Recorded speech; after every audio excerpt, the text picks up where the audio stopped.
Guys, magandang umaga sa inyong lahat. Mga idol, mga master natin diyan na nanonood ng ating live video. Ito nga pala yung yung nahuli naming isda sa pangingisda kanina mga idol. Sari-saring klase yan mga idol.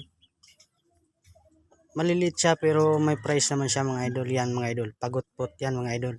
Tawag sa amin dito. At saka ito mga idol, tayutos. Yan yung namin nahuli ngayong araw na to mga idol. Bali kasama ko nga pala dyan mga idol, si Papa at saka yung dalawa kong kapatid. Bali yung isa, yan babae, namimili lang yan mga idol. Nabili siya ng pang-ulam nila mga idol.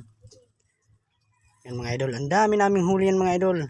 Sari-saring klase yan mga idol. Merong mga idol, merong barorog, dalupani, halo-halo, merong meron tayo dyan na yan, pagot-pot, yung tawag sa amin, tayutos.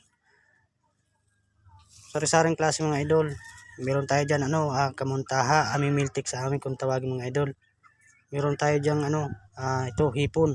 May hipon tayo diyan. Ilang piraso lang yan mga idol huli naming hipon. Medyo madalang sila ngayon sa pinag-arihan. Yan pagutpot namin mga idol. 50 lang ang kilo niyan dito sa amin mga idol, pagutpot. Yan mga idol. Napakarami yan mga idol. Makita nyo, kitang-kita nyo ng mga idol. Bali yan mga idol, lampas na isang balde mga idol. Mga idol, barurog, yan mga idol. Halo-halo, meron tayong alimasag din mga idol, yan tayutos. May nahuli pa tayong shell, amimiltik, yung tawag sa amin.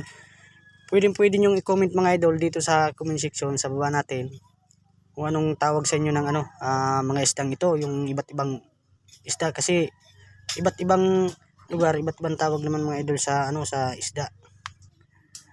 Yan mga idol, napakarami yan mga idol. Meron tayo yan, amimiltik o inawakan ni Papa, may tinik yan mga idol. Ayan bali, ibabalot niya na yung kinuha niya na isda. Ayun, sabi ng utol ko, raw, ibinta niya raw yung yung isda sa sa mga paulam na lang. Ibinta na lang para medyo makamahal-mahal naman mga idol. Yan, ibabalot niya na ni kapatid. Tayutos 120 kilo. Hanggat dito lang mga idol. Salamat.